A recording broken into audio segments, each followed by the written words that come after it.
Kemenangan Sakramen Maha Kudus atau Sejarah Nicolas Aubry. Bab 2. Kemenangan Sakramen Maha Kudus atas Beelzebub. Diterjemahkan oleh Catholic Angelus Domini dari Triumph of the Blessed Sacrament or History of Nicolas Aubry oleh Reverend Michael Mueller, CSSR. Kemenangan Sakramen Maha Kudus atas Beelzebub. Nicolas Aubry lahir dari orang tua Katolik pada tahun 1549 di kota Verviers di Perancis. Dia menerima pendidikan Katolik yang baik dan menikah pada usia 16 tahun. Tidak ada hal luar biasa yang terjadi padanya hingga November 1565 pada saat hari arwah. Pada hari itu, dia pergi ke halaman gereja dan berlutut di makam kakeknya yang meninggal 2 tahun sebelumnya untuk berdoa bagi kedamaian jiwa sang kakek. Ketika berdoa, tiba-tiba dia melihat seorang pria yang berselimutkan kain kafan putih panjang berdiri di depannya. "Aku kakekmu," kata sosok aneh ini dengan nada serius. Nicolas ketakutan, lalu bergegas pulang dan bersembunyi di sudut rumah. Keluarganya mengira dia sakit dan memberinya obat, tetapi dia tidak merasa lebih baik, dan sosok aneh itu menghantui dan mengganggunya terus-menerus. Dia meminta agar suami Nicolas, Louis, dua pamannya Nicolas dan Agustinus melakukan ziarah yang dia janjikan. 3 dari tempat yang dia sebutkan berada di Perancis, dan yang keempat adalah gereja Santo James de Compostela di Spanyol. Dia juga memintanya untuk memberi sedekah dan mempersembahkan misa untuk kedamaian jiwanya. Dia kemudian berkata, "Jangan takut, anakku. Berdoalah kepada Tuhan dan Santa Perawan Maria. Kamu belum pernah melihat hal-hal yang menakjubkan dari misteri-misteri agung Allah, kan?" Ketika Nicolas sadar kembali, dia menceritakan semua yang dikatakan roh itu kepadanya, tetapi tidak mengatakan sepatah kata pun tentang ziarah ke Spanyol. Dia kemudian meminta semua yang hadir untuk menuruti keinginan kakeknya. Mereka yang hadir pada mulanya mengira bahwa semua yang dikatakan Nicolas adalah efek dari imajinasinya yang tidak teratur. Tetapi akhirnya mereka setuju untuk memenuhi permintaannya, dengan harapan bahwa dia akan mendapatkan kembali ketenangan pikirannya. Pada 9 November, suami dan 2 paman Nicolas berangkat berziarah. Nicolas memberi semangat kepada mereka untuk melakukan perjalanan ziarah ini. Dia menceritakan kepada orang-orang di sekitarnya maksud dilakukannya ziarah itu. Orang-orang tidak mempercayainya pada saat itu. Tetapi 9 hari kemudian, ketika suami dan 2 pamannya kembali, orang-orang membuktikan kebenaran atas semua yang dikatakan Nicolas. Dan misa requiem dipersembahkan dengan penuh hikmat untuk kedamaian jiwa Joachim Villot. Teman-teman Nicolas ingin mengunjunginya setelah menghadiri misa di gereja dan berharap Nicolas telah pulih sepenuhnya. Namun, hal mengerikan terjadi. Mereka mendapati Nicolas terjongkok di bawah tempat tidur dengan tangan mengepal dan kejang-kejang. Nicola akhirnya sadar dan bercerita bahwa ketika dia hendak pergi ke gereja, tiba-tiba ada tangan tak terlihat yang mendekap lalu melemparkannya ke tanah dan menyeretnya ke bawah tempat tidur. Mungkin dia akan mati seandainya tidak ada kekuatan luar biasa yang menyelamatkannya. Sungguh mengharukan melihat wanita muda yang malang itu menangis dan merintih, seolah-olah sedang dalam penderitaan yang sangat besar. "Bertanyalah kepada roh itu," kata ibunya. "Apa yang dia inginkan, kami bersedia membantu untuk meringankan penderitaanmu." Kakekku mengatakan bahwa mereka yang telah melakukan ziarah juga harus pergi ke gereja Santo James de Compostela di Spanyol. Aku memang tidak membicarakan tentang itu sebelumnya, karena aku tidak ingin menyusahkan suami dan paman-pamanku. Tetapi roh itu mengatakan bahwa dia akan menyiksa dan membuatku tuli, bisu dan buta, sampai perziarahan itu dilakukan, kata Nicola. Orang tua Nicola tidak senang dengan apa yang dikatakannya, tetapi mereka masih berpikir bahwa itu hanya imajinasinya saja. Kemudian mereka membuat rencana kecil yang menurut mereka akan memuaskan roh itu. Suami Nicola dan paman-pamannya mendatanginya dengan berpakaian seperti peziarah yang siap untuk melakukan perjalanan panjang. Tetapi alih-alih pergi ke Spanyol yang hampir mustahil pada musim dingin itu, mereka masing-masing pergi bekerja seperti biasa. Setelah 1 jam sejak mereka pergi, Nicola berteriak, "Oh ayah, ibu, apakah kalian tidak kasihan padaku? Lihat, kakek mengatakan dia akan menyiksaku dan merusak semua anggota tubuhku, karena peziarahan tidak dilakukan." "Tetapi anakku," jawab sang ibu, "bukankah kamu tahu mereka sudah berangkat berziarah?" "Tidak," seru Nicola. "Mereka belum meninggalkan kota.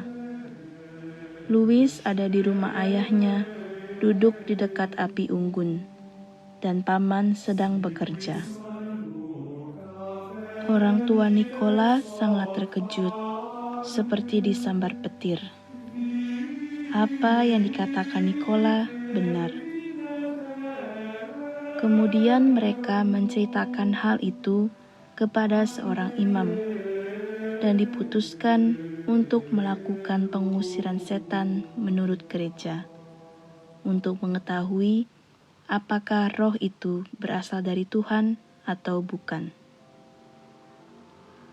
Ketika mereka sedang bercakap-cakap, Nicola jatuh pingsan, dan ketika sadar kembali, dia berkata, "Kakek mengatakan bahwa siapapun yang ingin mengusirnya harus memiliki hati nurani yang bersih. Ia ingin agar Father L'Autriche yang melakukan tugas itu." Sang ibu segera menemui Father L'Autriche dan memberitahunya apa yang dikatakan Nicola, dan memohon padanya untuk membebaskan putrinya, jika mungkin dari roh itu. Pada mulanya, dengan rendah hati, Father L'Autriche menolak permintaan itu. Namun, akhirnya menerimanya karena ibu Nicola berkali-kali memohon kepadanya. Father L'Autriche terlebih dahulu berkonsultasi dengan semua imam di kota itu, dan mempersiapkan diri untuk tugas berat tersebut dengan pengakuan dosa, doa, dan puasa. Dia kemudian pergi ke rumah Nikola, dan di sana, di hadapan beberapa warga yang berpengaruh, dia memulai pengusiran setan pertamanya untuk kasus ini. "Siapakah kamu?" kata imam itu dengan nada serius. "Bicaralah, aku perintahkan kepadamu dalam nama Tuhan." Roh itu menjawab melalui mulut Nikola yang setengah terbuka. Dia berbicara dengan suara yang dalam dan berat, tanpa sekalipun menggerakkan bibirnya. "Aku dari Tuhan. Aku dari Sang Perawan Tersuci dan dari semua orang kudus di surga. Aku adalah Yoakim Filot." Dia kemudian menceritakan bagaimana istrinya pernah sakit parah, sehingga dia bahkan membeli kain kafan untuk penguburannya. Dia bersumpah pada saat itu bahwa jika dia sembuh, dia akan berziarah ke Compostela di Spanyol. Tapi suatu malam, dia meninggal tiba-tiba setelah makan malam tanpa pernah menitipkan sumpahnya kepada siapapun. Dia juga berbicara tentang penderitaan mengerikan yang harus dia tanggung di api penyucian. Istri Yoakim yang hadir membenarkan apa yang dikatakan roh suaminya itu. "Apakah ziarah itu benar-benar perlu?" tanya imam itu. Sekali lagi, "Apakah ziarah yang panjang itu benar-benar harus dilakukan?" "Ya," jawab roh itu, "sangat diperlukan." "Tetapi bagaimana jika orang lain yang melakukan ziarah ini?" tanya imam itu.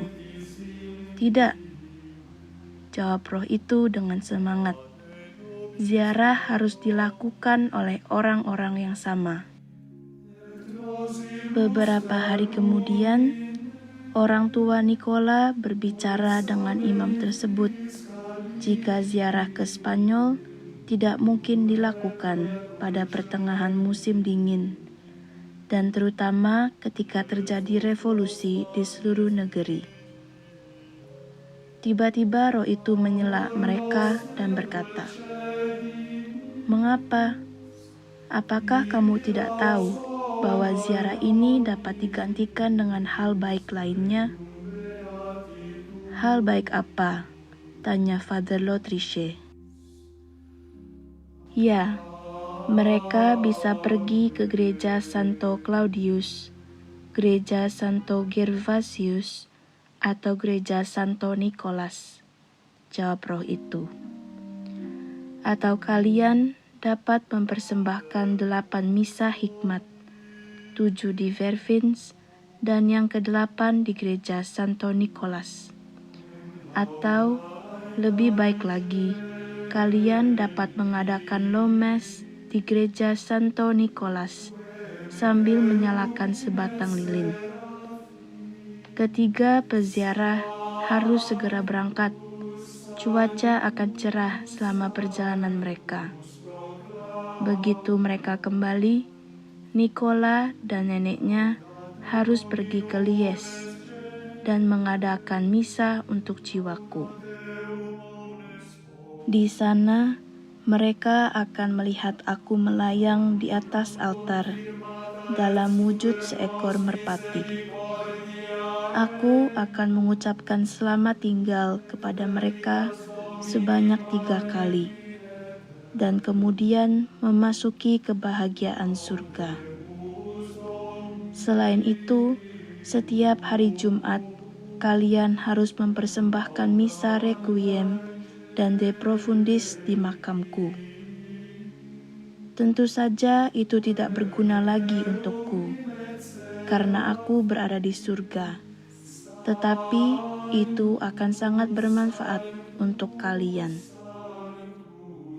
Semua permintaan yang aneh dan bertentangan ini menimbulkan kecurigaan yang sangat kuat bahwa roh tersebut bukanlah jiwa dari Joachim Villot. Father Lorde, salah satu imam yang hadir, berkata, "Aku tidak percaya bahwa kamu adalah jiwa dari Joachim Villot. Mungkin kamu seorang malaikat?" "Ya," jawab roh itu, "aku adalah malaikat baiknya." "Malaikat baik," seru imam itu. "Tidak dapat dipercaya. Malaikat baik tidak akan pernah merasuki paksa tubuh manusia dan tidak menyiksa anak-anak Tuhan." "Aku tidak merasuki tubuh Nikola," jawab roh itu. "Aku hanya berbicara melalui mulutnya. Aku melakukannya atas izin Tuhan. Orang-orang kudus harus dilayani, dan sumpah yang kami buat harus dipenuhi." "Namun, kamu berada di dalam tubuhnya," jawab imam itu. "Maka kamu dapat berbicara melalui mulutnya. Apa yang kamu katakan tentang melayani orang-orang kudus itu salah. Mereka tidak mencari kehormatan mereka sendiri. Mereka hanya menginginkan kehormatan Allah. Maka, jelaslah bahwa kamu bukan jiwa dari Joachim Villot ataupun malaikat baiknya, tetapi kamu adalah roh jahat, iblis neraka." Roh itu diam dan Nikola pingsan. Laudetur et adoretur in aeternum sanctissimum sacramentum. Sembah dan pujian selama-lamanya bagi sakramen Maha Kudus.